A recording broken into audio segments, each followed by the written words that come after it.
Assalamualaikum warahmatullahi wabarakatuh. Alhamdulillah kita bisa melanjutkan kembali kajian daripada kitab Fathul Qarib.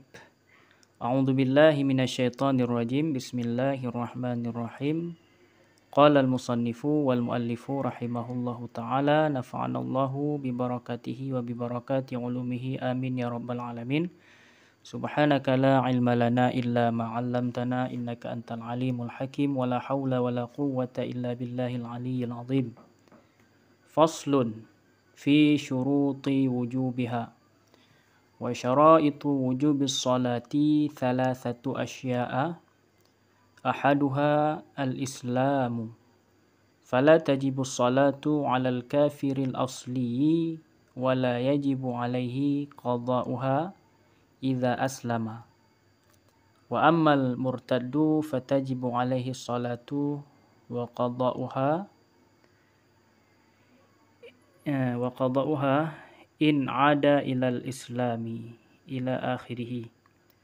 Faslun, bermula ini itu satu pasal. Fi syuruti wujubiha, pada menyatakan syarat-syarat kewajibannya salat. Jadi dalam pasal ini oleh musannif ingin menjelaskan atau menerangkan kepada kita tentang syarat-syarat kewajibannya salat. Maka oleh musannif melanjutkan, beliau berkata wa syaraitu wujubis salati thalathatu asya. Dan bermula syarat-syarat wajib salat itu ada 3 perkara. Ahaduha, bermula yang pertama, al-islamu, itu Islam. Syarat wajib salat yang pertama adalah Islam. Seseorang itu beragama dengan agama Islam. Fala tajibu salatu 'alal kafiril asli. Maka oleh karena itu, fala tajibu, maka tidak wajiblah salat di atas orang kafir yang asli. Wala yajibu alaihi qada'uha idza aslama, dan juga tidak wajib di atasnya si kafir yang asli ini mengqadanya salat apabila dia masuk Islam.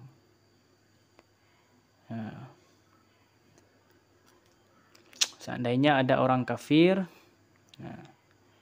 yang di kemudian hari dia mendapatkan taufik dan hidayah dari Allah untuk masuk Islam. Jadi salat yang sudah dia tinggalkan semasa dia sudah mencapai umur baligh itu sudah tidak perlu lagi diqadha. Semuanya itu sudah dimaafkan. Itu bagi orang kafir yang asli. Nanti berbeda lagi mungkin dengan kafir yang murtad. Coba kita lihat.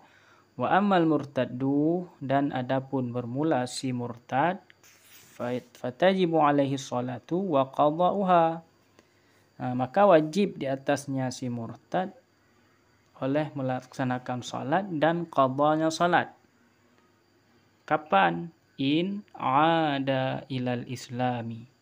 Jika si murtad itu kembali kepada agama Islam. Misal pada pertama kali dia Islam, kemudian dia murtad. Jadi dalam keadaan murtad itu tetap bagi si dia itu dibebankan kewajiban salat, dan seandainya dia kembali masuk Islam, bertobat kembali masuk Islam, maka dia wajib mengqadha semua salat yang dia tinggalkan dalam keadaan murtad. Jadi ini adalah hukum bagi si murtad, berbeda dengan si kafir yang asli. Wasani, dan bermula yang kedua syarat wajibnya salat, al-bulughu, baligh, sudah mencapai umur baligh.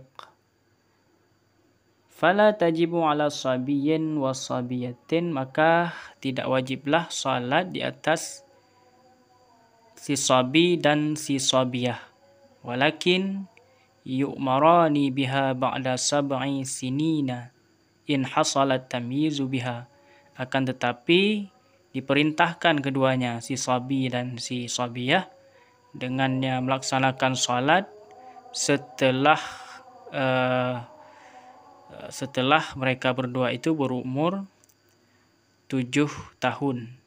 Jika memang hasillah tamyiz dengannya 7 tahun. Jadi terhadap si sabi dan si sabiyah mereka belum wajib melaksanakan salat. Tapi jika memang mereka sudah berumur 7 tahun, itu dianjurkan untuk kedua orang tuanya memerintahkan mereka untuk melaksanakan salat jika memang mereka sudah mengalami tamyiz. Wa illa fa ba'da tamyizi, dan jika tidak, misalnya mereka belum tamyiz walaupun sudah berumur 7 tahun, maka dianjurkan diperintahkan salat setelah mengalami tamyiz. Wa yudrabani ala tarkiha ba'da kamali 10 sinina, dan dipukulkan akan keduanya di atas meninggalkannya salat setelah sempurna 10 tahun. Ketika mereka sudah berumur 10 tahun, tapi belum balik, umur sudah 10 tahun, sudah tamyiz, sudah 10 tahun. Ketika mereka meninggalkan perintah daripada melaksanakan salat, itu dianjurkan untuk dipukul. Namun pukul di sini pukul yang bukan pukul semena-mena, pukul yang menyebabkan luka atau pukul yang sembarangan. Tapi ada tata caranya sendiri nanti terhadap cara bagaimana orang tua itu memukul keduanya, sabi dan sabiyah, untuk mengajarkan salat. Wasalisu al-aqlu, dan bermula yang ketiga itu berakal. Syarat wajib salat yang ketiga adalah memiliki akal. Maka oleh karena itu fala tajibu ala majnunin, maka tidak wajib ianya salat di atas orang yang majnun, orang gila. Wa qawluhu wa huwa haddut taklif, dan bermula perkataannya musannaf, dan bermula dianya akal itu batasan taklif.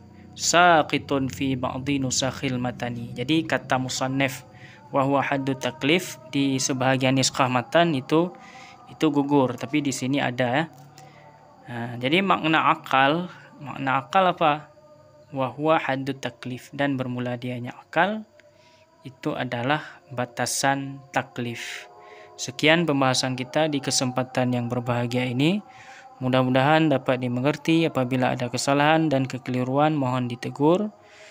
Assalamualaikum warahmatullahi wabarakatuh. Wallahu a'lam bishawab.